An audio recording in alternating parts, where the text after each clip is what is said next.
académicos eméritos, académicos expresidentes, académicos miembros de la comisión directiva, académicos, señoras y señores. La Academia de Ciencias Médicas se complace hoy en presentar a la doctora Jacqueline Gobelet,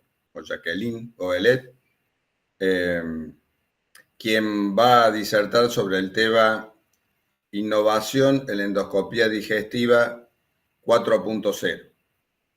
Para la presentación que hoy me toca la voy a dividir muy rápidamente en tres aristas.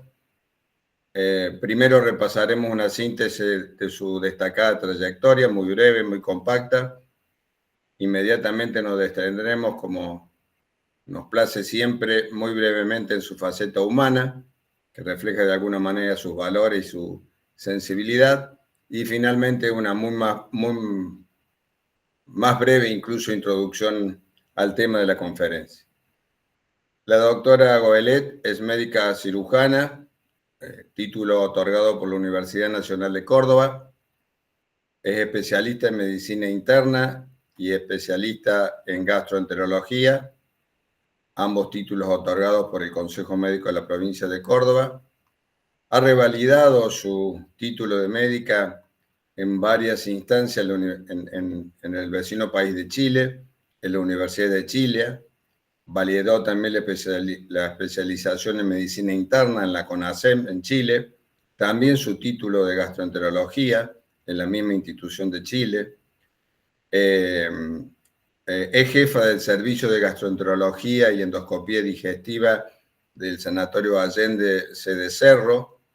Es coordinadora de la Subcomisión Científica Docente de la Federación Argentina de Asociaciones de Endoscopía Digestiva. Médico a staff, gastroenteróloga, endoscopista del Servicio de Cirugía Endoscópica en la Clínica Alemana de Santiago de Chile, jefa de la Unidad de Endoscopía Terapéutica del Servicio de Cirugía del Hospital Sotero del Río, en Chile, hasta la misma época. Médico a staff en The Latin American Endoscopy Training Center en Santiago de Chile, que es un centro formador en endoscopía. Docente de la Escuela de Medicina de la Universidad de Desarrollo en Chile. También es miembro del staff de dicho endoscopía latinoamericano.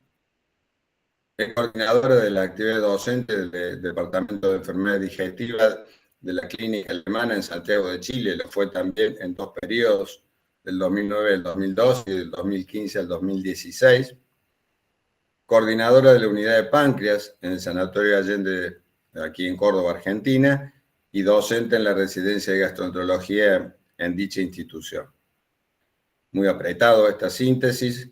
Voy a la segunda parte, en la que destacamos que la doctora ha dedicado su vida profesional al apasionante campo de la gastroenterología y la endoscopía digestiva, siempre guiada por una profunda vocación de aprendizaje y una sensibilidad humana que la distingue, la resalta.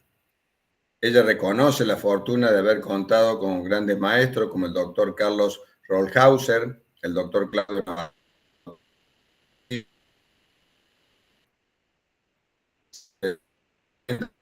le inculcó el amor por la profesión, sino también la importancia de hacer cada cosa con excelencia, con lo mejor, y sobre todo esto de no perder nunca de vista la persona detrás del paciente.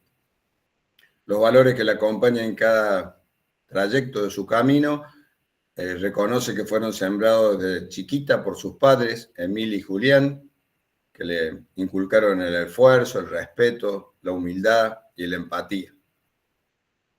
Son estos principios los que hoy la acompañan, son la base de su ejercicio profesional y de su vida cotidiana. Esto se refleja en cada encuentro, en cada decisión de profesional y humana. Su familia chica, íntima, su esposo Juan Alberto y sus hijos Juan Manuel y Benjamín, han sido un pilar fundamental, brindándole apoyo incondicional, paciencia y amor en cada etapa de su carrera. Afirma son su sostén y su inspiración. Actualmente, la doctora continúa su labor en el Sanatorio Allende, donde combina con entusiasmo su trabajo asistencial con la enseñanza y la formación de nuevas generaciones de profesionales, siempre con la mirada puesta en la excelencia y en el cuidado integral de las personas. En relación a su conferencia, la referencia 4.0 en el contexto de innovación en endoscopía digestiva alude sin duda a la incorporación de las tecnologías propias de la llamada industria 4.0 o la cuarta revolución industrial. Esto implica la integración de diversas tecnologías digitales avanzadas, sin duda para mejorar los procedimientos endoscópicos. Así entonces, y seguramente se abordará en la exposición, la endoscopía digestiva vive una verdadera revolución y transformación profunda, impulsada por esta nueva, o por la integración, si se quiere, de nuevas tecnologías, la preocupación, como hará énfasis en la sostenibilidad, esto del verde, y el enfoque de atención centrada en el paciente, destacando sin duda aspectos como la inteligencia artificial para el diagnóstico, la endoscopía verde para reducir el impacto ambiental seguramente, y la importancia de las habilidades comunicativas y las nuevas herramientas educativas, lo que permite una práctica más precisa, pero también más humana y accesible. De tal forma entonces que, doctora, con ansiedad esperamos su conferencia y sobre el final abriremos las preguntas o debates si fuera el caso. Adelante, doctora, gracias. Bueno, muchas gracias. Buenas tardes a todos. Para mí es un placer realmente y un honor poder estar aquí con ustedes en esta institución eh, tan honorable, ¿no?, que es la Academia de Ciencias, así que agradezco mucho la invitación a poder participar.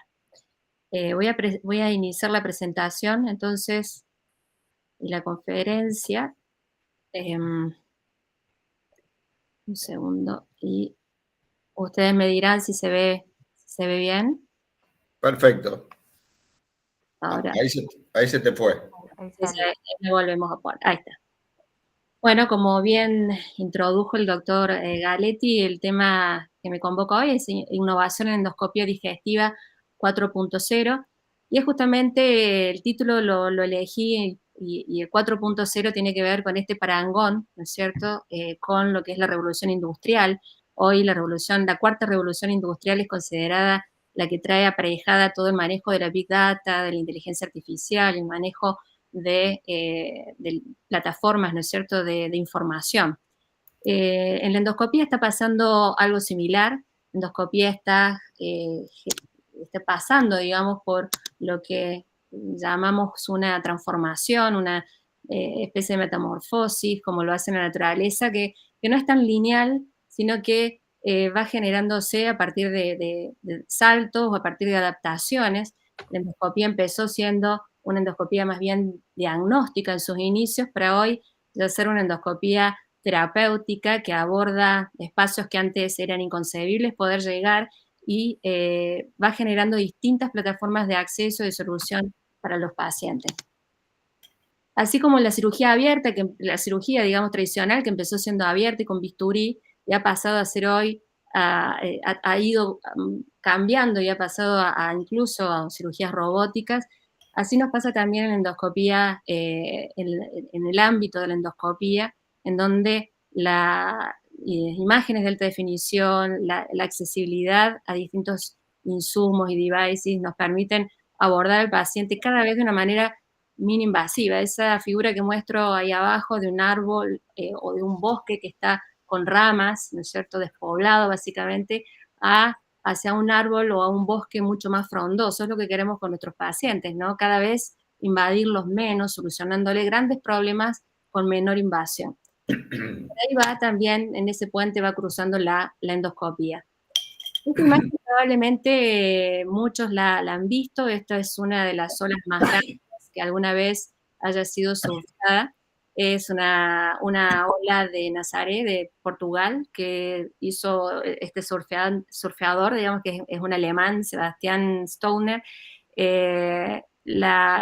tuvo el récord Guinness en surfear un poco esta ola gigante, y la pongo porque, en definitiva, en endoscopía nos está pasando un poco esto, ¿no? Empiezan a venir, digamos, olas, como una imagen de olas gigantes, como una imagen de una transformación bien profunda, y les traigo aquí, o las separamos un poco para poder articular la charla en 4 principales olas. La primera ola, que tiene que ver con todo lo que es la revolución tecnológica, la posibilidad de realizar nuevos procedimientos gracias también a esa tecnología. Una segunda ola que está atravesada por lo que tiene que ver con la mirada y la conciencia de nuestro mundo alrededor, y en esto viene lo que es green endoscopy o endoscopía verde, es la sustentabilidad. La tercera ola de la que vamos a hablar tiene que ver cómo vamos a educar a nuestros residentes, ¿no es cierto?, en esta nueva era, ¿no?, de la endoscopía, y con la innovación que esto requiere también.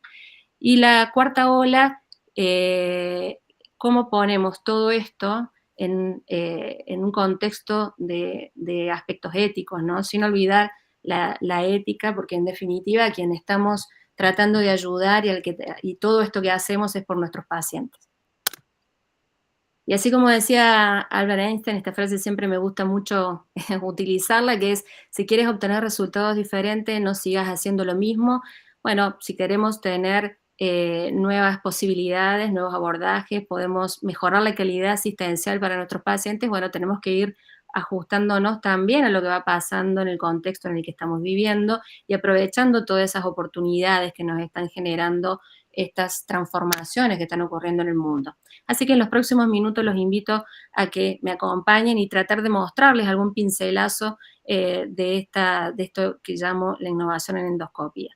En la primera ola, entonces, que es la revolución tecnológica, la he dividido en 4 partes: lo que es la detección temprana de lesiones precoces, o sea, cómo hoy podemos ver mejor y caracterizar mejor las lesiones del tubo digestivo.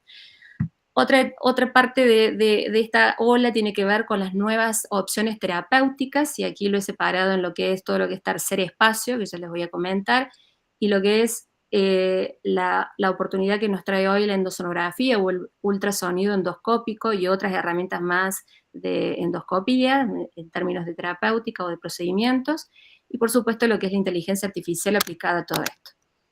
Fíjense, inicialmente nosotros con los aparatos que teníamos de endoscopía podíamos ver un poco así, se veía, distinguíamos un pez con rayas, otro amarillo, bueno, el fondo del mar, pero si ustedes ven, se veía un poco borroso, ¿no? En definitiva, fueron apareciendo algunas cosas que nos ayudaban a poder ver con un poco más de detalles, a poder definir un poco mejor. Esto se llamó cromoendoscopía vital, que son los colorantes que nosotros podemos inyectar para poner más de manifiesto algunas lesiones. Luego los equipos empezaron a mejorar su tecnología, y hoy tenemos equipamientos y disponibles en nuestro servicio de alta definición, de magnificación. Luego a esto se le agregó también cromoendoscopía ya virtual, o sea, con nosotros switcheando con un botón en el aparato podemos transformar la luz blanca en una luz que desdoble esa luz blanca, ¿no es cierto?, en una luz algo violeta, y eso nos permite también ver la superficie de la lesión, su caracterización glandular y vascular con mejor precisión. Entonces, en definitiva, hoy podemos ver así, ¿no? Vemos con más detalles, vemos mejor y vemos más. ¿Y esto por qué es importante? Porque en definitiva, fíjense, esto es una lesión, ¿no es cierto?, simple, común, digamos, que nos encontramos todo el tiempo cuando hacemos una colonoscopía. Esto es un pólipo, pero es una lesión que es importante caracterizarla porque primero poder verla, poder identificarla, poder ver dónde empieza y dónde termina. Aquí nos estamos acercando con lo que llama el near focus, y es la posibilidad de ver la superficie, cuál es la característica de esa glándula, cómo está organizada la vascularización de esa lesión. Y eso nos va a permitir tomar una conducta. En definitiva, todo esto lleva a decir, bueno, esta lesión la reseco, esta lesión la puedo sacar por endoscopía, esta lesión debiera tener otra terapéutica. Acá claramente es una lesión bastante fácil de decidir, ¿no es cierto? Pero no siempre es así, y realmente la tecnología, ver o no ver, distinguir o no, nos cambia en términos de qué vamos a hacer con esa lesión. Acá estamos ocupando lo que era la cromondoscopia virtual, que nos ayuda en este sentido a verlo mejor. Y la caracterización luego la llevamos a clasificaciones, hay múltiples clasificaciones, pero en definitiva la que más usamos es esta que les presento acá, que a lo que los quiero llevar es a decir, bueno, la lesión puede ser tipo 1 de la clasificación de NICE, puede ser tipo 2A, tipo 2B o tipo 3. ¿Y eso para qué nos sirve? Porque, bueno, en definitiva sabemos que las lesiones tipo 1 y tipo 2A podremos resecarlas con manejo endoscópico y podremos hacer una mucosectomía y la lesión va a salir completa y vamos a haber curado al paciente. Si la lesión es tipo 2B, vamos a poder resecarla probablemente por vía endoscópica, pero vamos a necesitar otro tipo de resección, una resección más completa, más profunda, mejor dicho, que se llama disección submucosa, y se las voy a mostrar en un ratito más, o una lesión tipo 3. La lesión tipo 3 ya estamos identificando que esa lesión tiene una lesión avanzada, hay un pólipo maligno en esto, ya hay digamos, caracterización, es una lesión neoplásica avanzada, está probablemente infiltrando planos profundos y entonces esta lesión tiene que ir a cirugía. Por eso es importante caracterizar. Pero en esto ha habido un gran salto también, y es que si bien esta curva que les muestro acá es cómo hemos ido evolucionando en términos de tecnología y de equipamientos, hoy estamos en la etapa, en los años 2020, y en una alta fidelidad, en donde ya más píxeles probablemente, o mejorar la imagen que yo les mostré antes, va a ser difícil lograrlo, o que el ojo humano se dé cuenta de que hay alguna diferencia. Entonces, ¿qué más podemos hacer? Y acá es donde el rol, probablemente la inteligencia artificial ha venido a traernos algunas otras herramientas, ¿no? No en mejorar la imagen, sino en darle un valor cognitivo a esa imagen distinta, y que nos permita entonces, de nuevo, hacer cosas que nosotros, o que el ojo humano está algo limitado. Por ejemplo, detectar mejor las lesiones, es decir, detectar áreas con sospecha de neoplasia que por ahí pueden pasar desapercibidas. Ustedes saben que, por ejemplo, en una colonoscopía hay un 13% de las veces en que podríamos no ver un pólipo pequeño, o hasta un 3%, 5% de las veces que podríamos no encontrar un pólipo de 1 centímetro. Por lo tanto, encontrar áreas o ayudarnos, un elemento que nos ayude a detectar áreas de neoplasia que no habían sido vistas por el ojo humano, es un plus en términos de disminuir la tasa de mortalidad por cáncer de colon, porque en definitiva eso nos lleva a disminuir la tasa de detección de adenomas, y esto impacta en aumento de cánceres de intervalo. Y esto, la inteligencia artificial, esta es una plataforma que se llama CADE, aumenta la detección de adenomas alrededor de un 58%. Y el otro objetivo de la inteligencia artificial acá es que una vez que encuentre esta lesión nos ayuda a determinar qué tipo de lesión era. Es decir, es una lesión neoplásica, esta es una lesión que parece un cáncer. A veces no es tan fácil, hay lesiones que son muy claramente un tumor cuando uno hace una endoscopía, pero otras en las que está en un gris, en que la sacaremos por endoscopía, parece que sí, parece que no, tiene que ir a cirugía o no. En ese sentido, la caracterización por inteligencia artificial nos ha ayudado a predecir la histología con más de un 90% de precisión. Y lo que hace la inteligencia artificial acá es llevar al nivel de un experto la habilidad, esta habilidad técnica, ¿no? Si ustedes ven ahí, el operador 1, 2, 3, 4 y el operador 5. El operador 5 es el que tiene mayor habilidad. El CADE, o la capacidad de inteligencia artificial para detectar lesiones, tiene el mismo nivel que un experto. Por lo tanto, lo que hace la inteligencia artificial es nivelar esa capacidad, digamos, o esa habilidad de los demás operadores al nivel de un experto.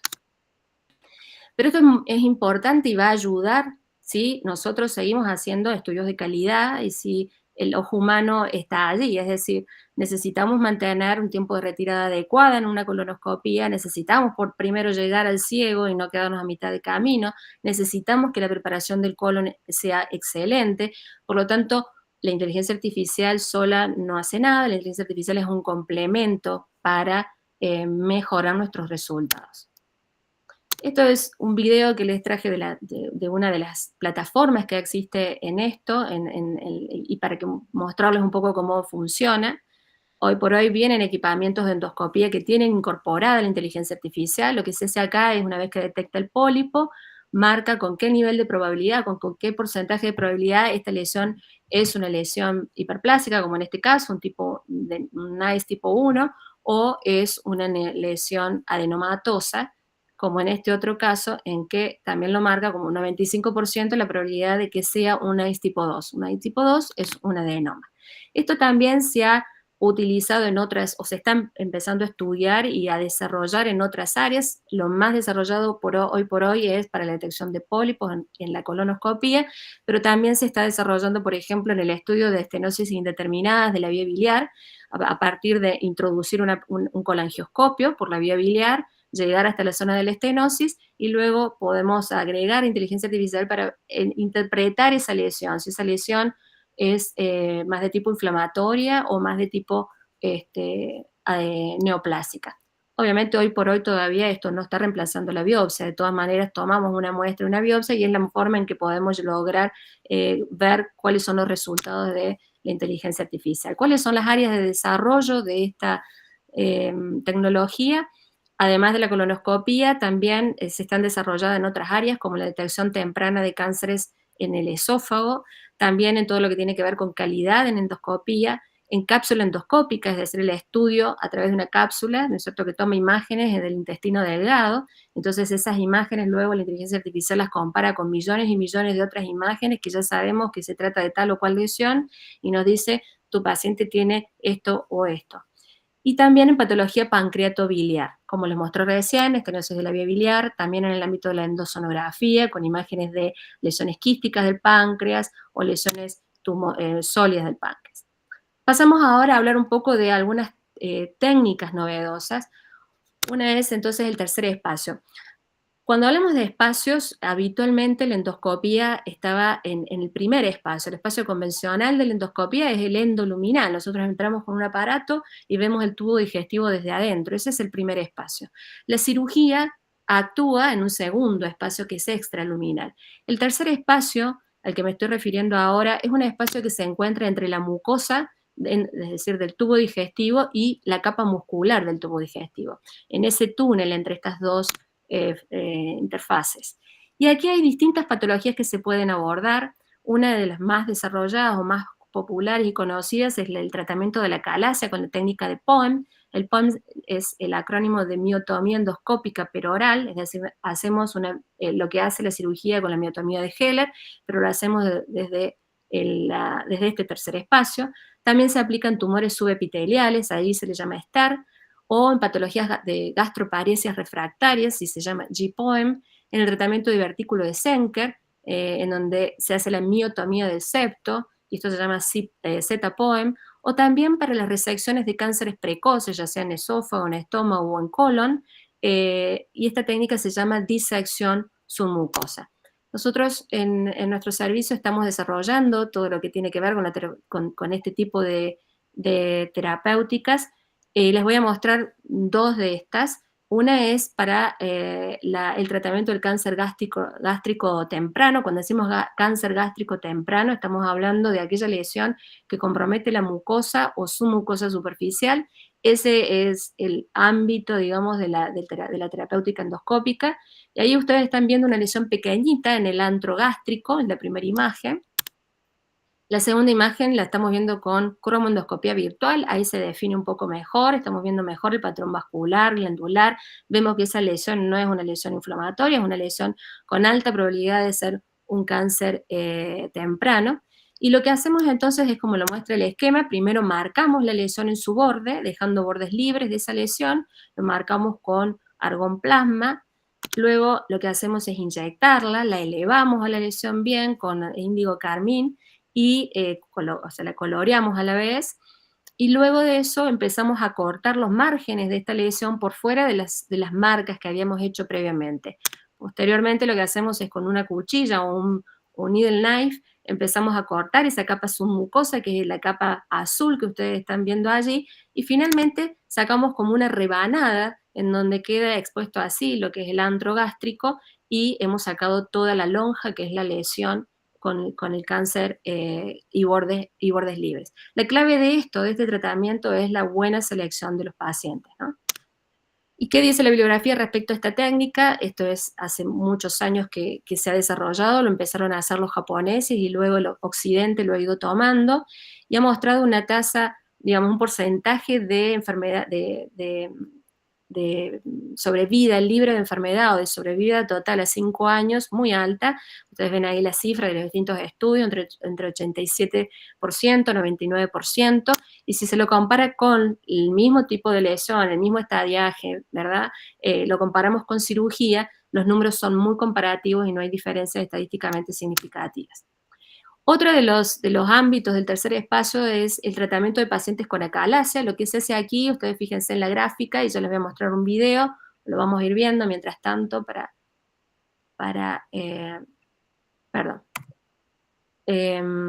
Ahí va a correr el video. Lo que les vamos a mostrar acá es, primero hacemos lo que se llama una elevación de la mucosa, como unos 10 centímetros de la unión esófago-gástrica, que es donde queremos llegar a cortar el músculo. Hacemos lo que se llama una mucotomía de esa zona. Luego entramos inyectando, separamos la mucosa de la capa muscular y ahí estamos entonces en lo que es la submucosa. Y empezamos a cortar la submucosa, como ven ustedes ahí, haciendo un túnel entre lo que es la mucosa y la muscular. Ahí estamos con el endoscopio dentro de la pared del esófago. Esta es otra técnica que realizamos en el servicio. Ustedes fíjense ahí, la visión es espectacular, uno va viendo fibra a fibra lo que va cortando, todas esas membranitas como telitas, es la capa submucosa. Cuando no vemos lo azul, significa que hay que volver a infiltrar, a llenar, para que se separe bien la mucosa de vuelta de la capa muscular. Acá lo que tenemos que dejar indemne para no perforar el esófago y entrar al mediastino es cuidarla y generar una perforación, es cuidar la capa mucosa, que es lo que nos va a preservar de esa complicación. Y entonces así vamos avanzando hasta llegar a la unión esófago-gástrica y finalmente pasamos 2 centímetros hacia el estómago, haciendo este túnel, como ustedes están viendo también en la gráfica. Una vez que llegamos a la unión esófago-gástrica, lo que empezamos o seguimos haciendo es la miotomía, es decir, cortamos todas las fibras musculares, empezamos desde abajo o desde arriba y empezamos a cortar lo que es la capa muscular, como se está viendo allí. Aquí se cortan las dos capas, la capa circular y la capa longitudinal, y entonces generamos una muy buena miotomía del esfínter, que es el principal problema de la acalasia, ¿no? La falta de relajación del esfínter esofágico inferior. Una vez que completamos todo ese túnel, toda esa miotomía, ¿no es cierto?, que es desde la unión esófago-gástrica hacia arriba, a 2 centímetros de donde empezamos el corte de la mucosa, damos por terminado entonces el procedimiento, y la última parte del procedimiento es cerrar la franja que hicimos en la mucosa con clips, ¿no?, como se ve en la gráfica de la derecha, ¿sí? En terapéutica y en otros procedimientos, lo novedoso que quiero compartir con ustedes también es esta otra oportunidad que nos presenta a partir de la endosonografía y otras técnicas endoscópicas como la colangiografía y la pancreatoscopía. ¿Qué es la endosonografía? Básicamente es la posibilidad de mirar desde el lumen del tubo digestivo lo que tenemos alrededor del tubo digestivo. Combina la endoscopía con el ultrasonido. Entonces podemos allí hacer estudio de masas pancreáticas, podemos sacarle biopsias a esas masas pancreáticas, podemos evaluar lesiones quísticas del páncreas y sacarles muestras y saber ya qué tipo de quiste se trata, cuando en las imágenes no se puede diferenciar con precisión. Podemos realizar también terapéuticas, drenar vía biliar por vía endosonográfica o realizar anastomosis gastroyeyunales por vía endosonográfica. También podemos hacer tratamientos paliativos en pacientes con cáncer de páncreas, manejo del dolor a través de la neurolisis o en pacientes con pancreatitis crónicas. Podemos también tratar a pacientes con varices gástricas, con tratamientos endovasculares, con coils. Podemos hacer radiofrecuencia, por ejemplo, de colangiocarcinomas de la vía biliar, o poner agentes fiduciarios en cáncer de páncreas avanzado, en pacientes que no tienen chances quirúrgicas o de quimioterapia inclusive, y a partir de allí hacer radioterapia. Y la colangioscopía y la pancreatoscopía es la posibilidad de entrar a la vía biliar con un aparato muy pequeñito que se mete a la vía biliar o que se mete al conducto pancreático y que puede permitir tomar biopsias de una estenosis biliar o de una estenosis de un conducto pancreático o de un IPMM, por ejemplo, del conducto pancreático, o que nos permite también resolver pacientes que tienen cálculos grandes y hacer litotripsias de esos cálculos. También, por supuesto, nos permite hacer estudio de lesiones subepiteliales del estómago o del esófago o del duodeno. Les voy a mostrar algunos ejemplos de esto que estaba comentándole. Esta es una paciente que tenía un cáncer de mama. Ustedes lo que están viendo acá en esta imagen de la izquierda es una lesión, una masa pancreática, y esa masa pancreática estaba en la cabeza, entonces dilataba la vía biliar. La paciente necesitaba no solo la biopsia de esa lesión para iniciar su tratamiento de quimioterapia, sino también necesitaba drenar la vía biliar porque estaba histérica. Cuando intentamos hacerlo por la vía habitual, que es la colangiografía endoscópica, nos dimos con que la papila estaba muy edematosa, estaba infiltrada por el tumor y no fue posible canular la vía biliar, por lo cual decidimos entonces abordarla por vía endosonográfica y lo que hacemos acá es elegir cuál va a ser la vía de abordaje. En este caso elegimos entrar desde el duodeno hacia la vía biliar y desde allí dejar colocado un stent, como lo hacemos habitualmente por la colangiografía endoscópica. Entonces lo que ustedes ven acá es una aguja, es esa imagen hiperecoica, una aguja que está pinchando la vía biliar. A partir de allí lo que hacemos es introducir una guía en la vía biliar que nos va a servir de soporte para poder luego colocar el stent. Allí se contrasta para ver que estamos bien ubicados y una vez que estamos seguros con la guía que pasó hacia proximal, pasamos un citostomo, ese citostomo nos permite hacer una fístula entre la vía biliar y la pared del duodeno en este caso, para que después pueda pasar el stent. Ahí lo que ven ustedes es cómo está el stent en la vía biliar y lo empezamos a desplegar. Y finalmente el stent entonces desde la vía biliar va a drenar hacia el bulbo duodenal, que es la imagen final que vamos a ver ahora endoscópica. Ahí está desplegado y lo vemos en radioscopía y finalmente lo vemos en endoscopía, el stent hacia el bulbo duodenal. Entonces esto nos permite, sin atravesar el tumor, básicamente buscamos otra vía de abordaje. También podemos hacer drenaje de colecciones pancreáticas, todos estos procedimientos están disponibles en nuestro servicio, en el Sanatorio Allende, y en este caso es un paciente con una pancreatitis grave que evolucionó con una colección que era mixta, con líquido y con material necrótico también, o sea, sólido, y lo que se decidió aquí, una vez que esa lesión maduró, digamos, se consolidó bien, fue hacer bajo visión endosonográfica, acá lo estamos viendo por supuesto, con ecografía. Vamos a desplegar ese stent, que es como una especie de yo-yo, que tiene dos aletas. Esas aletas ayudan con una fuerza de aposición justamente a afrontar lo que es la pseudopared de la colección con la pared del estómago, y entonces hacemos en definitiva lo que antes en cirugía se hacía como una cistogastroanastomosis. Luego de esto, de generar esta comunicación, fíjense, la aleta interna quedó dentro de la colección y la aleta externa es la que se ve ahora aquí en la cavidad gástrica, ¿no?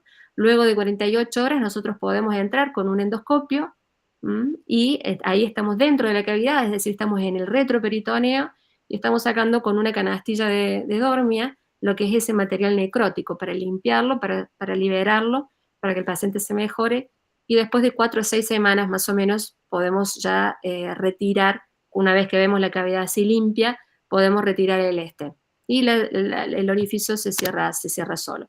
También podemos hacer drenajes en este caso es un paciente que había sido operado, tenía un Whipple hecho, y luego tuvo episodios de dolor asociados a pancreatitis, y cuando uno ve las imágenes, este paciente había tenido digamos, dilatado el conducto pancreático, que es la imagen que ustedes ven acá, parecido a lo que les mostré antes, como una colección, básicamente, pero era el Wirsum dilatado. Entonces, lo que hacemos allí, ustedes fíjense, acá una colección líquida, lo que hacemos allí es lo mismo, pinchamos ese conducto dilatado y dejamos pasada una guía, y a través de eso dejamos puesto un stent. En este caso se utilizan stent plásticos, stent doble pigtail que nos permiten dejarlo por meses allí hasta que el Wirsung entonces genera una fístula espontánea hacia el estómago y no reincida una vez que nosotros sacamos el stent, o intentando que no reincida la dilatación una vez que nosotros después sacamos el stent. Entonces ustedes están viendo allí como desde la visión endoscópica se va pasando la guía y luego finalmente lo azul es el stent plástico, lo controlamos también con visión radioscópica y finalmente allí queda liberado el stent plástico. Entonces empieza a drenar hacia el estómago. Otra entonces de las cosas que podemos hacer con endosonografía es el tratamiento del dolor. Aquí hacemos la neurolisis del plexo celíaco. Las imágenes que están viendo arriba es la imagen de la aorta con la salida del tronco y la aguja justamente en ese espacio, a 1 centímetro de la salida del tronco celíaco, y allí inyectamos bupivacaína primero y luego alcohol, unos 30 ml de alcohol para la neurolisis. Esto la verdad es que la primera evento o la primera neurolisis que hacemos a los pacientes tiene una tasa de resolución del dolor que es oscilante y alcanza el 94% de las veces siempre que hablemos de cáncer de páncreas o pacientes con pancreatitis crónica, ¿no? También otra de las aplicaciones en endosonografía es la posibilidad de hacer una gastroyeyuno anastomosis. La gastroyeyuno anastomosis básicamente es colocar el mismo stent que les mostré al principio, que era como un yo-yo, pero haciéndolo desde el estómago hacia la cuarta porción duodenal. Entonces, ese stent va a generar esta anastomosis y viene como un poquito a reemplazar básicamente, si bien seguimos haciéndolo, ¿no?, la colocación del stent duodenal en pacientes que tienen estenosis y síndromes pilóricos por estenosis duodenales.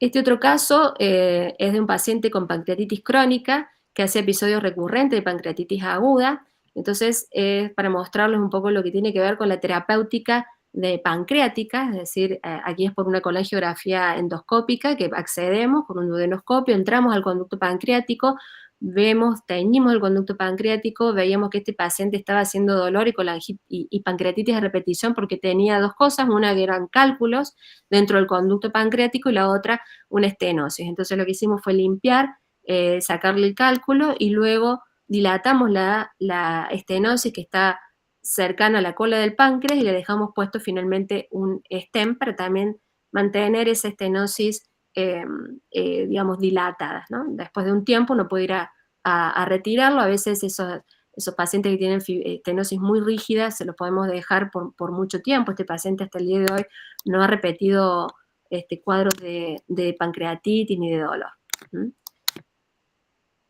Lo que les comentaba antes, hoy podemos mirar el conducto pancreático desde adentro y esto es la pancreatoscopía. Es un aparato que es un endoscopio muy finito que también tenemos disponibilidad en nuestro servicio y este endoscopio muy finito pasa por dentro del duodenoscopio. Lo que hacemos allí es entrar al conducto pancreático. Esto, por supuesto, tiene que ser pacientes que tienen patología pancreática y conductos muy dilatados, como en este caso. Dejamos pasado entonces una guía y luego de eso entramos con el colangioscopio, que es ese tubito más finito que se ve.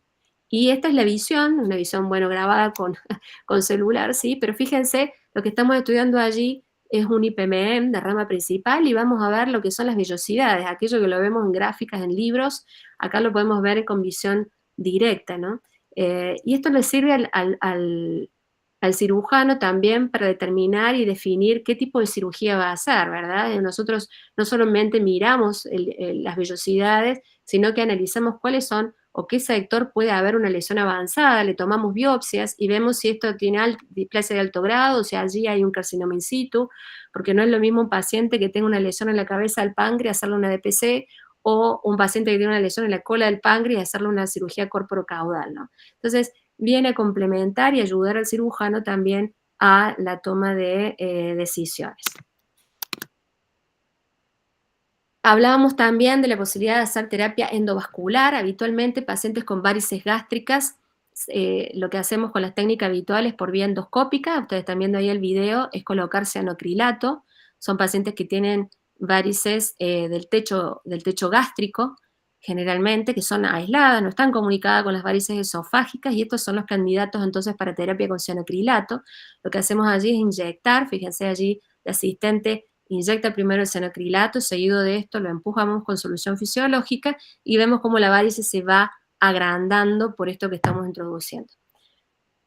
Esto también hoy por hoy se está desarrollando y lo hacemos también a través de la endosonografía. Yo acá les traigo un video que es de la bibliografía, pero lo podemos hacer, digamos, lo tenemos accesible porque los coils, lo que necesitamos es coils y cianocrilato, y la técnica es muy parecida a una punción. Uno pincha la varice, son para pacientes que tienen varices muy grandes, a partir de 2 centímetros de diámetro, generalmente se ven más beneficiados de coils. Entonces se pincha la varice, ¿no es cierto? Se mira por endosonografía, por supuesto, y una vez que sacamos y vemos que estamos en el torrente sanguíneo, sacamos un poquito de sangre, luego de eso se pasa por la aguja, que es acanalada, el coils. Los coils son muy parecidos a lo que se utiliza en hemodinamia,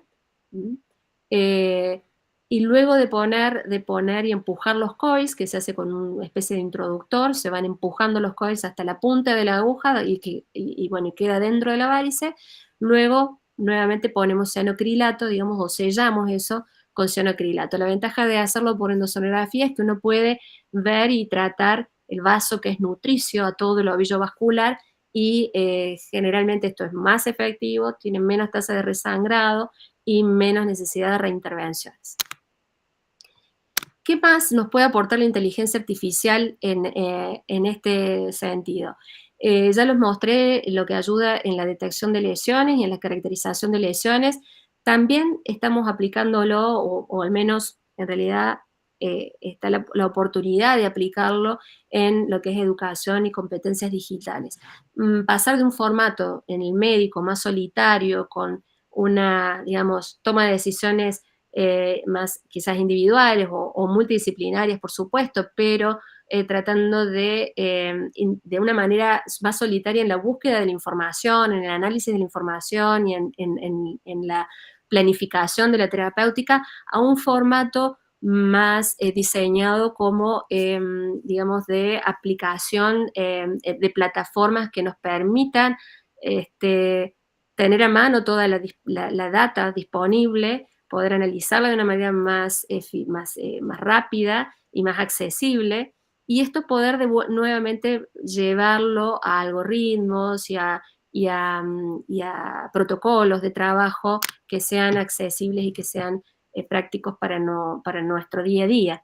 Esto es una de las cosas que se están desarrollando. Esto fue presentado en la DDWeek del año pasado. La DDWeek es nuestro congreso casi el más importante a nivel mundial de enfermedades digestivas, y es una plataforma que se llama GAD-GPT, y tiene que ver con justamente hacerle una pregunta, no sé, en la guardia o en el servicio, en donde estemos, una pregunta médica, y bueno, es poner un poco en marcha la posibilidad de que esta plataforma sintetice la información disponible acerca de esta pregunta y de este escenario clínico que planteamos, y con toda la disposición de guías y de información accesible, ¿no es cierto?, generar una respuesta adecuada para llevarlo después a la práctica. Digamos, el impacto de esto, básicamente, que está por supuesto en desarrollo, pero el impacto de esto es tener probablemente información, la gran potencial, digamos, de información que hay disponible de una manera más rápida, más en tiempo real. Por supuesto, esto también podría ser muy bien aplicado para la formación, ¿no es cierto?, de nuestros fellows, de nuestros residentes, y que también se ponga de alguna manera en práctica en simulación de escenarios virtuales, ¿no? Hoy hay algunas plataformas y también hay algunas tecnologías que nos permiten simular situaciones, ¿no es cierto?, de pacientes, por ejemplo, con una hemorragia digestiva, y en educación esto es muy útil, ¿no? Ver el residente qué haría, qué no haría, y qué ocurre si toma una decisión o toma otra decisión, ¿verdad? Entonces, ¿qué pasa con el paciente? ¿Cómo cambian sus valores o sus signos vitales? ¿Cuál es la respuesta si hacemos endoscópicamente tal o tomamos tal conducta terapéutica? ¿Qué pasa con esa lesión? Bueno, hay un gran abanico de oportunidades allí en términos de educación.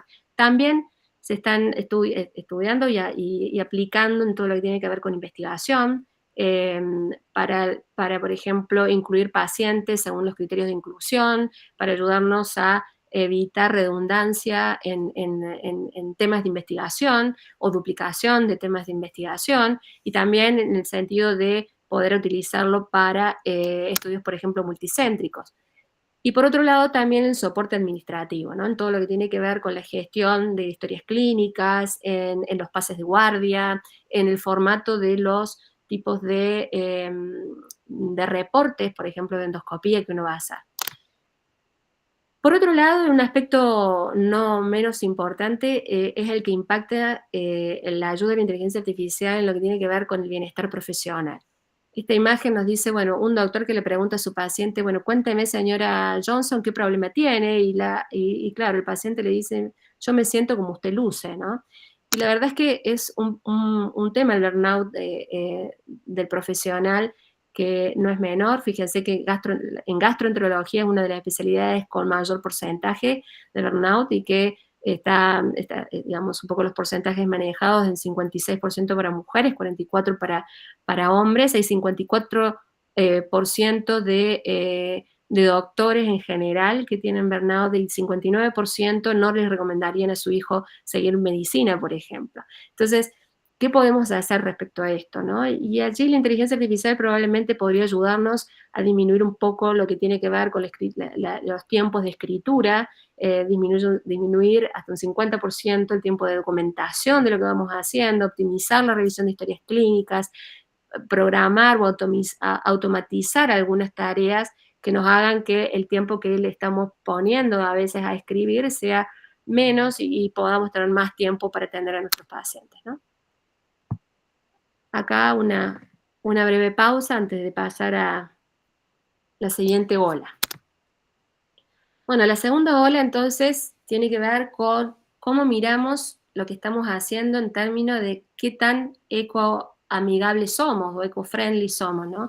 Y el concepto de endoscopía verde cada vez más está en el tapete de los congresos en todas partes del mundo y en todas nuestras entidades y sociedades.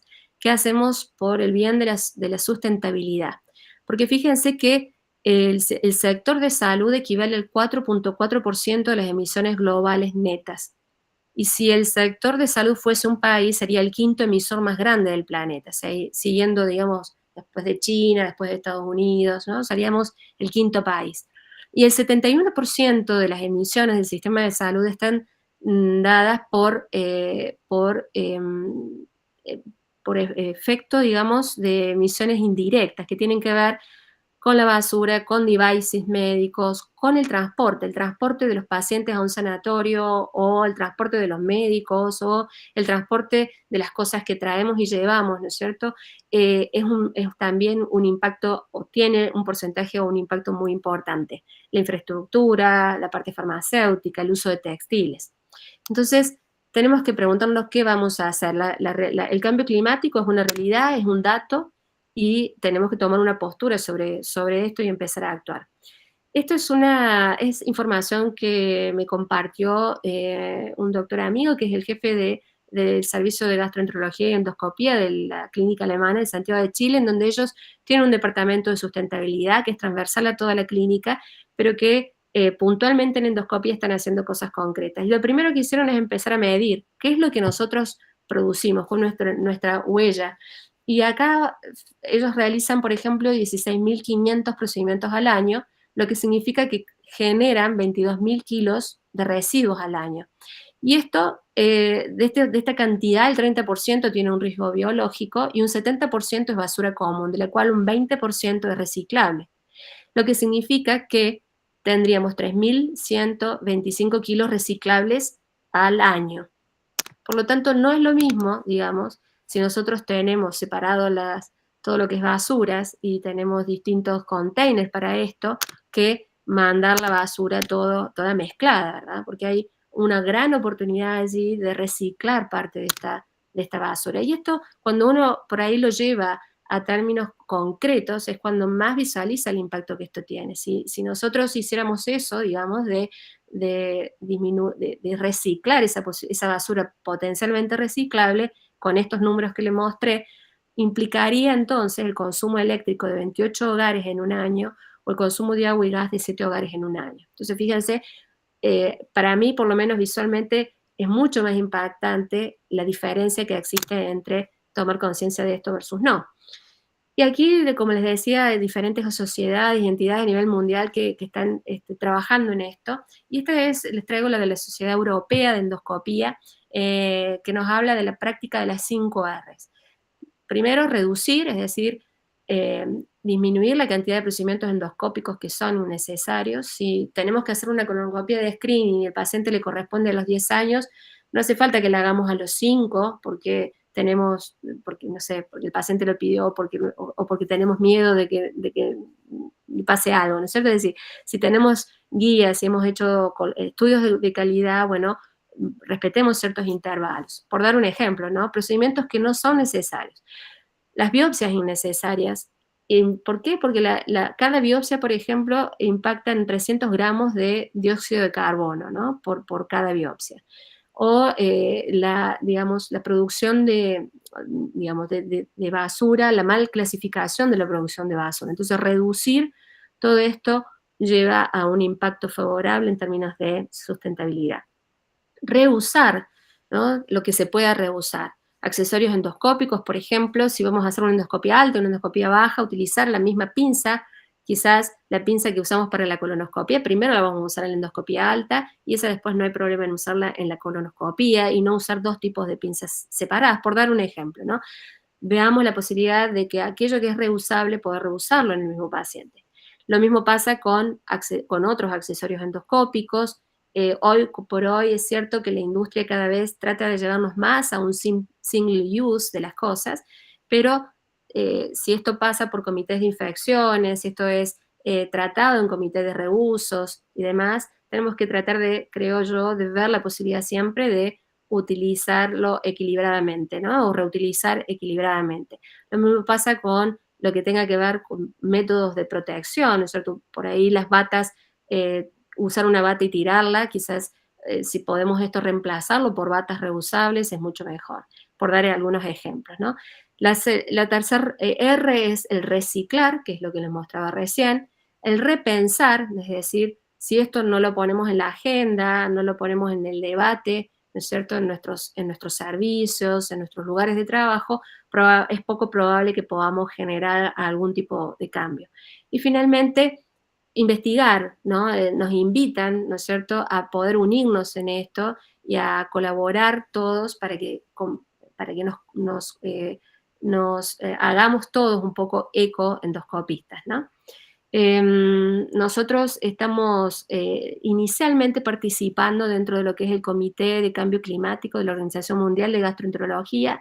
Formamos parte de un gran comité de distintas partes del mundo en donde se debaten estos temas y se ven cuáles son las oportunidades para ir generando algunos cambios, porque básicamente de aquí surgen recomendaciones y estas recomendaciones sirven también como marco teórico para que después cada uno pueda protocolizarlos en su centro, en su lugar y llevarlos a la práctica.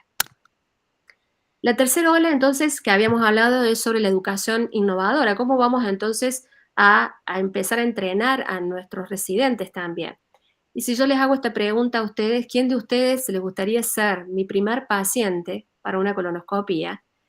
Probablemente haya algún que otro corajudo, digamos, y levante la mano, pero lo más probable es que nadie quiera ser el primer paciente del doctor endoscopista que va a realizar su primer colonoscopia. Y por eso es que también en esto nos llevan años luces, ¿no es cierto?, todo lo que es los pilotos y la aviación, en donde la simulación empieza a ser una gran oportunidad para introducirla en nuestros core curriculum, en la forma en que vamos a entrenar, ¿no?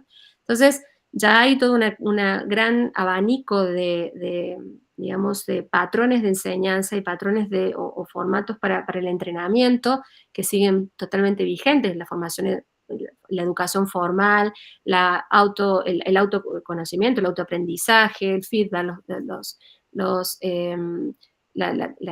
métricas, o sea, los indicadores, pero la simulación viene a, creo yo, a ayudar en esto de cambiar un poco el modelo de entrenamiento. ¿Y cómo es el cambio más sustancial que propone la simulación? Es de un modelo que fijaba básicamente o se basaba en cuánto duraba el entrenamiento en tal práctica y cuánto es el volumen de procedimientos que realizaba, a una más basada en competencias. En competencias, es decir, cada uno puede quizás adquirir esa competencia que nosotros determinamos como importante para la práctica que está aprendiendo en un número distinto a el otro aprendiz. Entonces, esta posibilidad de la simulación nos permite además aprender de nuestros propios errores. No hay un miedo en equivocarse porque lo estamos haciendo en un simulador y lo podemos hacer cuantas veces y repetirlo cuantas veces lo necesitemos. Ahora sí, esto debe ser respaldado por evidencia. ¿Realmente la simulación mejora la adquisición de competencias? Esas son algunas preguntas. ¿Cuáles son las diferencias entre los distintos simuladores disponibles? ¿Aumenta la seguridad también? ¿Acorta el entrenamiento? ¿Qué tan importante es el feedback en todo esto? Y hay bibliografía a favor de esto, de algunas de estas preguntas están respondidas o siguen respondiéndose.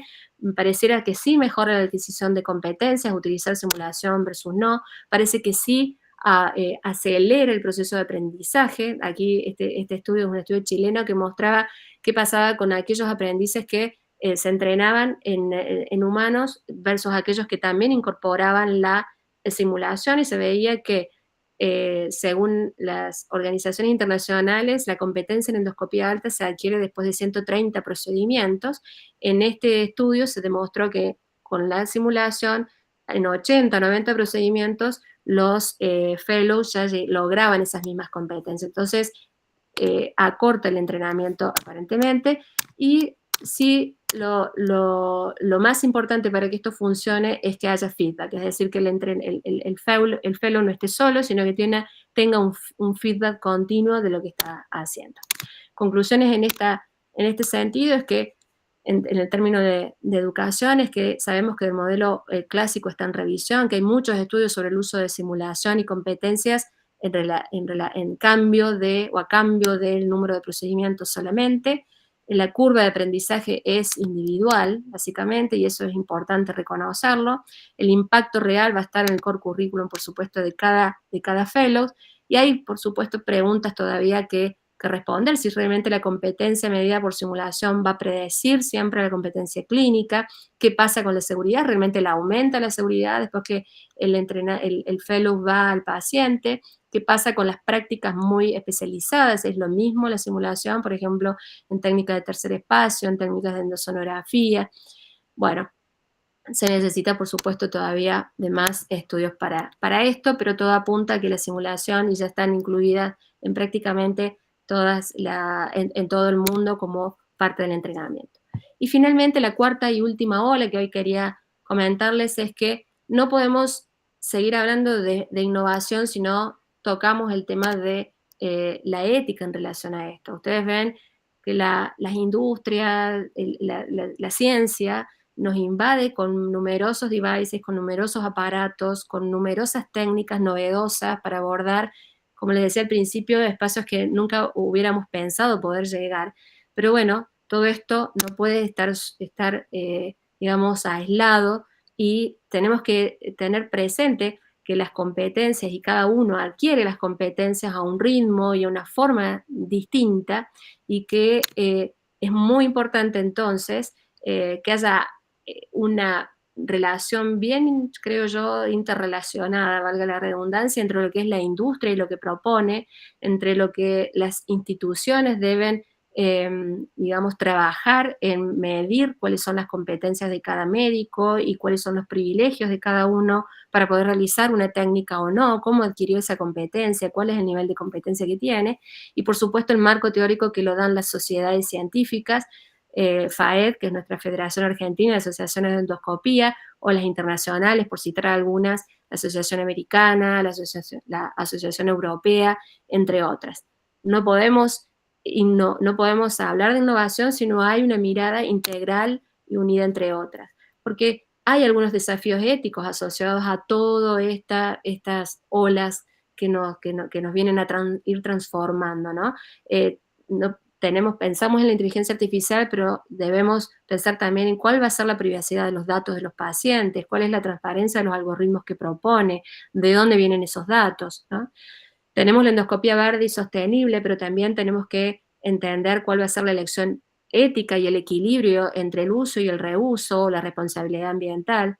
Tenemos que tener presente también la seguridad siempre del paciente, la trazabilidad de los dispositivos que vamos a reusar. En cuanto a simulación y realidad aumentada, tenemos que pensar en cuál es la equidad en el acceso a todo esto. Todos los centros pueden tener simulación. El que no tiene simulación va a quedar fuera de toda esta formación. Bueno, debe haber una evaluación justa y sin sesgos de todo esto. A veces también la detección precoz que le mostraba al principio, la inteligencia artificial que nos permite ver más, tenemos que ver el equilibrio entre no caer en un sobrediagnóstico o en generar ansiedad del paciente, diagnosticar patologías que no sabemos si van a evolucionar o no, probablemente a lo que pensamos que podrían hacerlo. Entonces, hay toda una mirada, ¿no es cierto?, de desafíos éticos asociados a lo que toda esta tecnología nos permite avanzar, ver y llegar más allá, ¿no? Y fundamentalmente quería mostrarles esta imagen que es de la Organización Mundial de la Salud, en donde no es lo mismo equidad que igualdad, ¿no? Igualdad es ofrecer ciertas posibilidades, pero sin ver las diferencias individuales. Para algunas eso que ofrecemos va a ser suficiente y para otros van a quedar debajo de ese tablero, de esa verja, ¿verdad? Equidad es poder dar a cada uno lo que realmente necesita. Pero es cierto también que en la realidad lo que ocurre es que pone muy de manifiesto cuáles son las brechas que existen. Entonces, la innovación sin equidad hay que tener presente que puede aumentarnos esta brecha y de esto también tenemos que ser conscientes. Para finalizar entonces los mensajes que quiero dejarles para la casa respecto a revolución endoscópica, terapéutica no es solo una evolución técnica, sino una revolución que está transformando la medicina digestiva. De observar pasamos a intervenir, de abrir a acceder, de operar a tratar con mínima invasión y máxima precisión. La tecnología permite ir más allá del tubo digestivo, abordar el páncreas, el sistema biliar, el retroperitoneo con herramientas cada vez más sofisticadas. Respecto a la endoscopía verde, bueno, la endoscopía ecológica promueve la concientización, una industria que sea sostenible, compras ecológicas, impulsa prácticas clínicas también más racionales y prioriza la eficiencia en logística, en gestión de residuos, en considerar el impacto de lo que producimos, de lo que usamos. La educación innovadora en endoscopía ha cambiado un modelo basado en aprendizaje según el tiempo y volumen a otro basado en competencias. Y respecto a aspectos técnicos, endoscopía del presente ya no es solo ver mejor o llegar más lejos, es una endoscopía asistida, automatizada, aumentada, más precisa, pero también debe ser más humana, ética y sostenible. Y aquí la colaboración entre industrias, sociedades profesionales, instituciones, es lo que va a poder asegurar que la formación sea eficaz y con mejores resultados. Innovar en endoscopía no es solo adoptar tecnología, es mejorar vidas, es optimizar recursos, es construir futuro y decidir cómo y para qué usarla. Bueno, esto es crear valor. Innovar sin crear valor no es innovar. Muchas gracias por su atención. Bueno, muchísimas gracias a vos, doctora. Excelente. Ha sido tan intensa como extensa. Y realmente, pero en el buen sentido me refiero, porque ha sido muy abarcativa de manera que ha clarificado muy bien y muchas de las cosas que has comentado se extrapolan a otras especialidades. Así que estamos abiertos entonces si hay alguna pregunta o algún comentario que quiera. A ver, María Fernanda Pérez. Hola, Adelante. ¿qué tal? Buenas noches, buenas tardes a todos. Bueno, yo quería felicitarte, ya que nos conocemos de hace muchos años, si bien yo no soy médica ni tampoco es mi área, realmente me resultó muy interesante tu presentación. Más aún me enorgullece que nos conozcamos y saber hacerme eco de las palabras que tuvo el doctor Galetti al principio sobre tu formación y cómo abordas la profesión después de tantos años de formación. Así que te felicito por tu formación y por esta presentación muy, muy linda.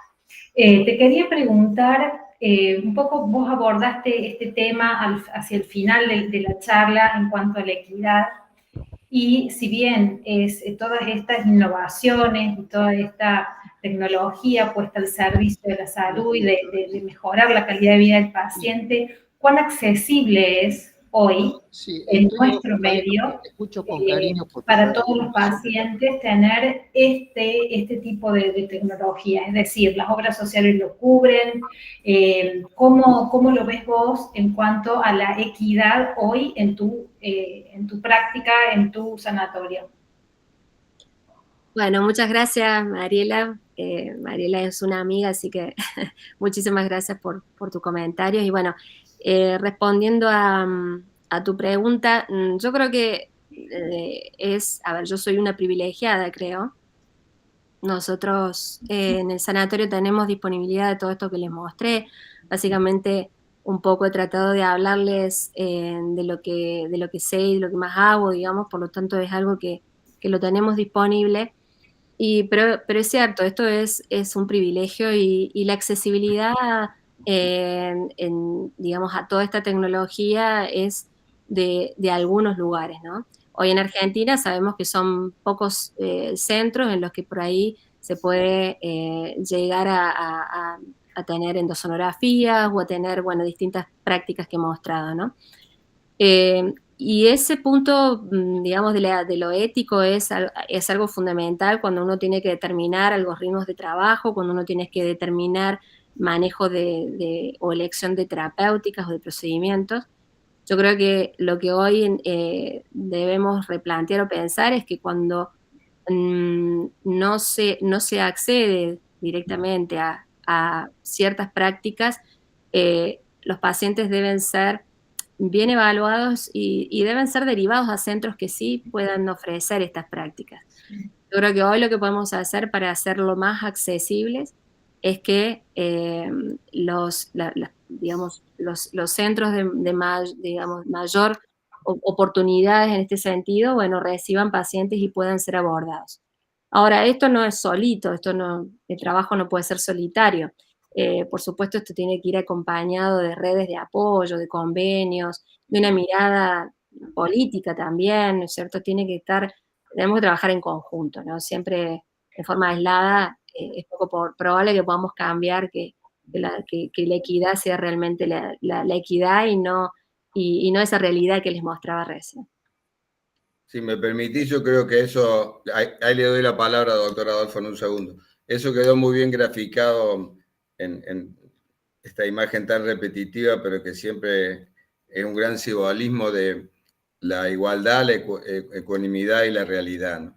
En verdad uno puede disponer de determinadas cosas y, como vos decís, muchos nos gratificamos con disponerlas, pero al mismo tiempo tiene que llegar al paciente, ¿no? Aquel que padece.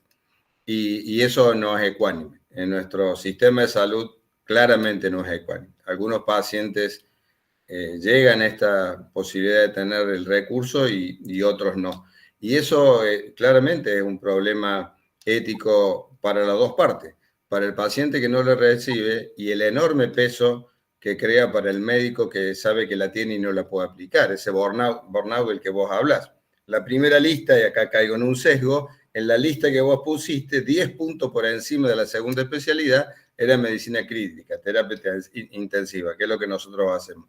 Y es enorme el desgaste que produce el saber que hay algo accesible y de hecho, por cierto, lo tenemos como recurso nosotros, afortunadamente, y tener que lidiar para que el sistema permite que eso se aplique, ¿no? Pero como vos decís, Jacqueline, es una batalla que hay que dar. Doctor Adolfo.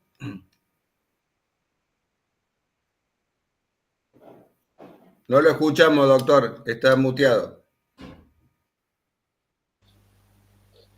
¿Me escuchan ahora? Ahora sí. Muchas gracias. Felicitaciones, doctora Jacqueline Gobelet. Una conferencia en profundidad, en conocimientos, en saberes. Realmente una conferencia extraordinaria. Muchas gracias, doctor. Me ha reactualizado una angustia presente, que es la educación médica actual. Fíjese los planteos que usted ha hecho. En su individualidad extraordinaria. ¿Cómo hacemos trascender esa individualidad de conocimientos y saberes? Es institucional, pertenece a todas las instituciones vinculadas a la formación del médico. Y no toma solamente la gastroenterología. Es un problema de todas las especialidades, que inclusive hoy gastroenterología, ¿qué queda de la cirugía gastroenterológica con respecto a todos los procedimientos? Para decir, están surgiendo nuevas especialidades con nuevos currículos. Ahora, ¿oficialmente se ha encarado eso? ¿O sigue siendo una individualidad y depende de la individualidad que adquiera los conocimientos o no? Porque ahí está una de las implicaciones éticas, ahí está uno de los problemas de la equidad y de la igualdad. Es un problema muy serio, oficial. Será una angustia personal, pero es una angustia personal que uno la quiere transmitir a las entidades que tienen la obligación de enseñar y que son es un problema institucional. Muchas gracias por su conferencia, doctor. Bueno, muchas gracias. Eduardo, por favor. Gracias por la participación. Adelante, Eduardo. Estás muteado, Eduardo. Ahora estamos. Ahora estás. Felicitar a la doctora. Recién lo dijiste muy bien, fue abarcativo. Me ha tocado transitar en la endoscopía desde el viejo García Mata, pasando por el Barbes, el bloqueo regional bilateral para tratar el dolor de páncreas, pasar por el alcohol inyectado en las laparotomías cuando los cánceres eran inoperables. Pero el punto que lo señaló muy bien el doctor Adolfo es cómo desde la política la provincia de Córdoba perdió su oportunidad.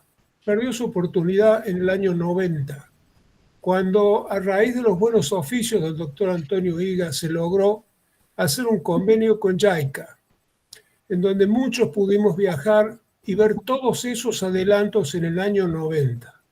Hoy, una cosa es verlo, mirarlo, y otra cosa, como lo hace la doctora, es poder manejarlo y hacerlo. Conocer es una cosa y saber hacer es otra. Nosotros perdimos esa oportunidad en Córdoba porque no se siguió con aquello. Entonces, doctora, una vez más, la felicito. Daba para muchos comentarios esto, pero el otro que considero muy importante es que se ha perdido el diálogo con el paciente. Ya no se sientan a hacer la consulta.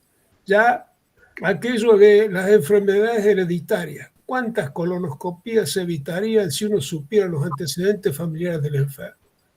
Cosas banales, pero en esos 5 minutos, 10 minutos de consulta es imposible que se puedan abarcar. Y así como en la colonoscopía del cáncer de colon y recto, todo lo demás. Doctora, ha sido una conferencia que realmente lo del estrés es otra cosa que tenemos que lidiar con eso. El burnout es terrible y lo obliga a uno a veces en forma temprana a tener que alejarse de esta profesión tan querida y tan cara. Gracias, doctor Cayetano. Gracias. No, gracias a vos, Eduardo. Tenemos el tiempo, así que Dante, por favor, muy cortito en la pregunta y tipo televisión, muy cortito en la respuesta. Bueno, perfecto, Cayetano. Doctora Gobeletty, yo no puedo más que sumarme, entonces le voy a hablar rápido a lo que han dicho colegas suyos. Como médicos la supervaloran, como químico imagínense que es eso elevado al cuadrado. Y lo que yo quería hacerle era una pregunta, porque me llamó la atención y me despertó una curiosidad, el hecho de que usted en un momento dijo la participación de la inteligencia artificial es sumamente importante y está haciendo que gente no súper expertas, con la ayuda de la inteligencia artificial, llegue al nivel de un súper especialista. La pregunta mía va relacionada a eso en el sentido de que ¿pueden ustedes, utilizando la inteligencia artificial, aumentar la sensibilidad para el diagnóstico en función de las imágenes que el ojo humano pueda no llegar a ver, como es un pólipo? No sé, usted hizo referencia en un minuto de que pólipos de medio centímetro, de 1 centímetro, a veces no se identifican bien. algo donde la inteligencia artificial, en base a la potencialidad comparativa que tiene con millones de imágenes, pueda hacer que la detección precoz de algo sea muy aumentada. Ver cosas de, por ejemplo, le digo una barbaridad, de medio milímetro, 1 milímetro, si la imagen es lo suficientemente clara, que la inteligencia artificial le dé ya por adelantado un diagnóstico. Gracias. Gracias, doctor, por sus comentarios y por su pregunta. Lo que ha mostrado la bibliografía y la evidencia hasta el momento, que es donde el campo en donde más se ha estudiado justamente es en la colonoscopia y en la detección de pólipos, ¿no? Y luego está desarrollándose en muchos otros, pero en donde más evidencia hay es en esta. Y nosotros tenemos una medición que se llama tasa de detección de adenomas, que es lo que ha demostrado cuanto mejor es la tasa de detección de adenoma que tenga un endoscopista, tiene que ser mayor de 35%, entonces es lo que realmente va a impactar en la disminución por muerte por cáncer de colon, básicamente, porque va a poder detectar el pólipo, lo va a poder sacar, y eso al final impacta en términos de tasas, o sea, de mediciones duras, como es la mortalidad por cáncer de colon. Es decir, si nosotros detectamos más adenomas y tenemos una buena tasa de detección de adenomas, nos dejamos menos pólipos olvidados, llegamos entonces a disminuir lo que es cánceres de intervalo, es decir, la aparición de un cáncer entre un control y otro que tenga un paciente, y por ende vamos a disminuir la tasa de mortalidad por cáncer de colon. Lo que muestra la evidencia es que la inteligencia artificial, en este caso, nos ha ayudado a aumentar la tasa de detección de adenomas. Es decir, a su pregunta, la respuesta sería sí, en este punto, ¿no es cierto? ¿Aumenta la sensibilidad? Sí, la aumenta porque podemos diagnosticar más pólipos. Y podemos diagnosticar más adenomas, que es lo que en definitiva nos importa. Porque el adenoma es el precursor del cáncer de colon, ¿no? El pólipo hiperplásico es un pólipo inflamatorio. Entonces nos ayuda a detectarlo y nos ayuda a caracterizarlos. En esto hay mucha evidencia a favor de que sí aumenta esa precisión diagnóstica. Excelente respuesta. Muchísimas gracias, doctora. Bueno, hay muchos mensajes donde coinciden todos en la excelencia de la exposición, Jacqueline, de manera que te agradecemos mucho. No sé si tenemos para exponer el certificado virtual, Sandra. De cualquier manera, te vamos a hacer llegar el certificado de tu participación en la conferencia de la academia, y desde luego que te comprometemos a que sigas vinculada con nosotros, y seguramente cuando reúnas un requisito, que como yo digo lo cambiaría con gusto, te vamos a motivar para que te incorpores como académica. Ese requisito es la edad. Es un requisito que está, yo te lo cambiaría con gusto, pero bueno, se necesita más edad para ser académico. Te vamos a volver a motivar cuando así sea. Muchas gracias a todos y particularmente a vos, Jacqueline. Muchísimas gracias y muy buenas noches para todos. Muchas gracias. Muchas gracias. Buenas noches. Excelente, doctora. Felicitaciones. Muchas gracias, doctora Rossi. Muchas gracias a todos. Buenas noches. Buenas noches a todos.